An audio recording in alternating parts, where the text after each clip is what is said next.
Hello everyone. आज हम discuss करेंगे जो आज का हमारा टॉपिक है वो है photo electric effect.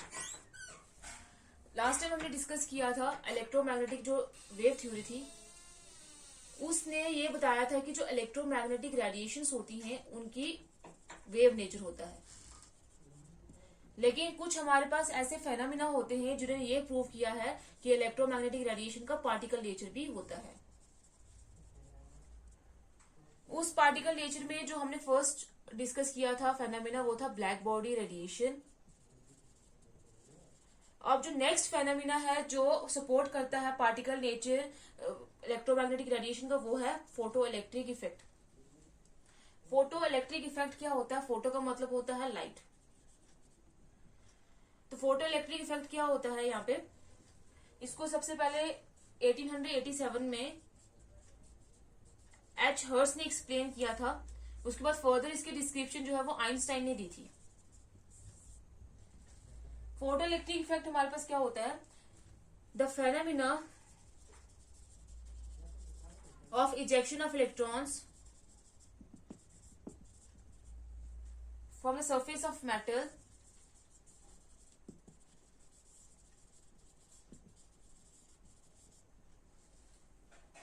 when light of suitable frequency or having sufficient high energy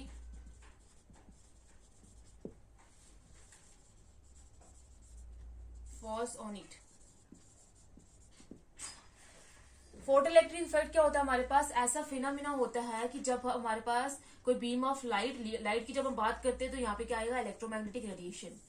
जब बीम ऑफ लाइट जो है वो जिसकी सूटेबल फ्रीक्वेंसी होगी या जिसके पास हाई एनर्जी होगी, जब वो मेटल के सरफेस के ऊपर क्या करेगी? फॉल करेगी, तो उसमें से जो इलेक्ट्रॉन्स हैं वो इजेक्ट होंगे। इसी फेनोमेना को हम बोलते हैं क्या? वो फोटो इलेक्ट्रिक इफेक्ट। इसी को हम क्या बोलते हैं? Photo electric effect. जैसे हमारे पास ये मेटल है, मेटल के सरफेस के ऊपर इलेक्ट्रॉन्स होंगे क्योंकि प्रोटॉन्स जो है वो न्यूक्लियस में होंगे। ये हो गए इलेक्ट्रॉन्स। जब इसमें से जो लाइट है वो जब पास फॉल होगी इस मेटल के सरफेस के ऊपर, तो ये इलेक्ट्रॉन जो है वो रिमूव हो जाएगा, बाहर आ जाएगा, नॉकड आउट हो जाएगा। तो ये होगा इजेक्टेड इलेक्ट्रॉन जो बाहर आ जाएगा।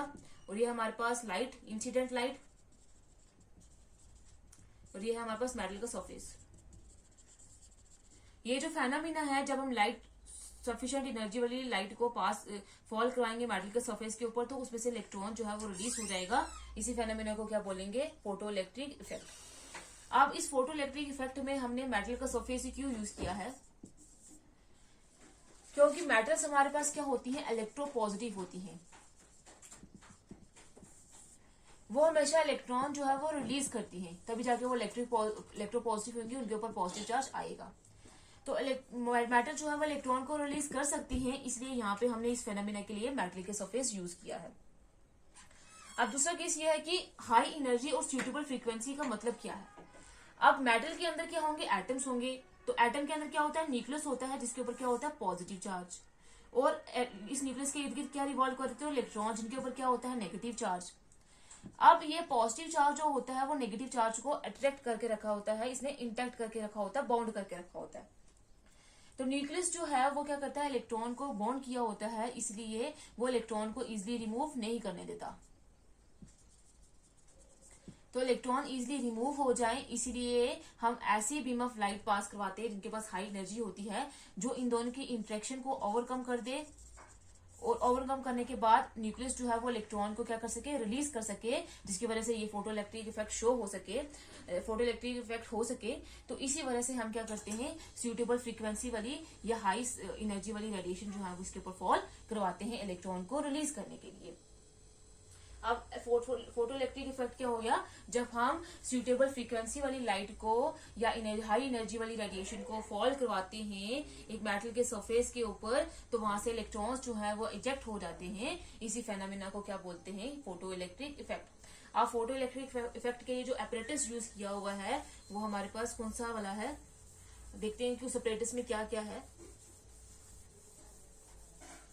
तो जो ऑपरेटर्स यूज किया जाता है फोटो इलेक्ट्रिक इफेक्ट के लिए वो क्या है, उसमें एक सेल है, वो सेल क्या है, अंदर से खाली है, इवैक्यूएटिव चैम्बर है।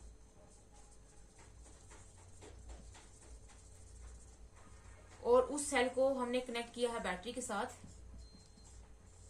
और बैटरी को कनेक्ट किया है एक एमीटर के साथ। जो पॉजिटिव टर्मिनल नेगेटिव टर्मिनल और बैटरी से कनेक्टेड होगा वो हमारे पास कौन सा होगा, नेगेटिव पार्ट, और उसको हम बोलेंगे कैथोड इलेक्ट्रोड। और जो हमारे पास पॉजिटिव टर्मिनल और बैटरी से कनेक्टेड होगा उस इलेक्ट्रोड को बोलेंगे हम एनोड। ये हमारे पास होगी बैटरी, और ये एमीटर है। एमीटर हमारे पास एक ऐसा इंस्ट्रूमेंट होता है जो करंट जो फ्लो कर रहा है उसको मेजर करता है। तो यहाँ पे हमने ले लिया है एक मेटल का सरफेस, ये मेटल ले लिया है जिसको हमने नेगेटिव बना दिया है, नेगेटिव पार्ट से कनेक्ट किया है, कैथोड से कनेक्ट किया है। तो अब क्या होगा, ये हमारे पास हो गया मेटल का सरफेस। जब लाइट सफिशिएंट एनर्जी की या सुटेबल फ्रीक्वेंसी की इस मेटल के सरफेस के ऊपर फॉल करेगी तो यहां से क्या होंगे, इलेक्ट्रॉन्स जो है वो इजेक्ट होंगे, इलेक्ट्रॉन्स बाहर आ जाएंगे, ये इलेक्ट्रॉन्स। अब इलेक्ट्रॉन के ऊपर नेगेटिव चार्ज होता है और यहाँ पे हमने एक डिटेक्टर भी रखा होगा। वो डिटेक्टर क्या करेगा, इलेक्ट्रॉन्स को डिटेक्ट करेगा कि इलेक्ट्रॉन्स क्या कर रहे हैं, असल में जो है वो रिलीज हो रहे हैं। तो इलेक्ट्रॉन्स क्या करेंगे, यहाँ से डिटेक्टर इनको डिटेक्ट कर लेगा और इलेक्ट्रॉन रिलीज होंगे। और इलेक्ट्रॉन के ऊपर नेगेटिव चार्ज होता है तो नेगेटिव चार्ज हमेशा किसकी तरफ मूव करता है, पॉजिटिव चार्ज की तरफ। तो इलेक्ट्रॉन्स की मूवमेंट होगी, नेगेटिव से कहां तक जाएंगे, वो कैथोड से जाएंगे एनोड की तरफ। और इलेक्ट्रॉन की मूवमेंट की वजह से क्या होता है, करंट प्रोड्यूस होता है। तो क्या होगा, यहाँ से इलेक्ट्रॉन जो है वो मूव करेंगे, कैथोड से जाएंगे एनोड की तरफ, तो करंट जो है वो फ्लो करेगा कहाँ पे, हमारे पास इस सर्किट में करंट फ्लो करना स्टार्ट हो जाएगा। और उसको कौन मेजर करेगा, जो हमने एमीटर यहाँ पे लगाया हुआ है।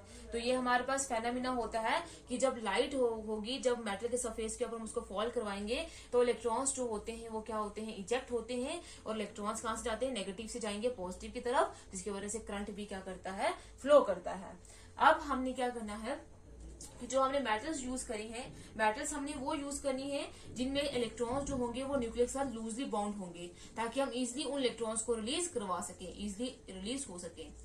और जैसे हमारे पास वो मेटल्स होती हैं, जैसे पोटाशियम हो गया, रुबेडियम हो गया, सीजियम हो गया, मैक्सिमम हम इन मेटल्स का यूज करते हैं क्योंकि मेटल्स लूजली अरेंज इलेक्ट्रॉन्स वाली कौन सी होंगी, जिनका एटॉमिक साइज ज्यादा होगा, एटॉमिक नंबर ज्यादा होगा। तो एटॉमिक नंबर ज्यादा होने की वजह से क्या होगा, या एटॉमिक साइज या एटॉमिक नंबर ज्यादा होगा, तो इसमें क्या होगा, न्यूक्लियस जितना ज्यादा एटॉमिक नंबर ज्यादा होता जाएगा उतने नंबर ऑफ शेल्स हमारे पास इंक्रीज होती जाएंगी। नंबर ऑफ शेल्स इंक्रीज हो जाएंगे तो जो इलेक्ट्रॉन है नेगेटिव चार्ज वाला, वो न्यूक्लियस से क्या होता जाएगा, दूर होता जाएगा। तो दूर होता जाएगा तो न्यूक्लियस और इलेक्ट्रॉन के बीच में जो अट्रैक्शन होगी वो क्या होगी, कम होगी, वीक होगी। और जो इलेक्ट्रॉन्स होंगे वो लूजली बाउंड होंगे, तो हम उन इलेक्ट्रॉन को इजिली रिमूव कर सकते हैं। इसलिए हम मैक्सिमम वो मेटल्स को यूज करते हैं जिनमें इलेक्ट्रॉन जो होते हैं वो लूजली बाउंड होते हैं, वो इजिली रिलीज हो सकते हैं। तो हमारे पास फोटो इलेक्ट्रिक इफेक्ट क्या हो गया, फोटो इलेक्ट्रिक इफेक्ट वो इफेक्ट है जब हम लाइट को फॉल करवाते हैं मेटल के सरफेस के ऊपर, तो वहां से जो इलेक्ट्रॉन्स हैं वो रिलीज होते हैं। इलेक्ट्रॉन रिलीज होंगे तो हमारे पास क्या होगा, उसी फेनोमेना को क्या बोलेंगे, वो क्या है, फोटो इलेक्ट्रिक इफेक्ट, जो इलेक्ट्रोमैग्नेटिक रेडिएशन के पार्टिकल नेचर के बारे में बताता है।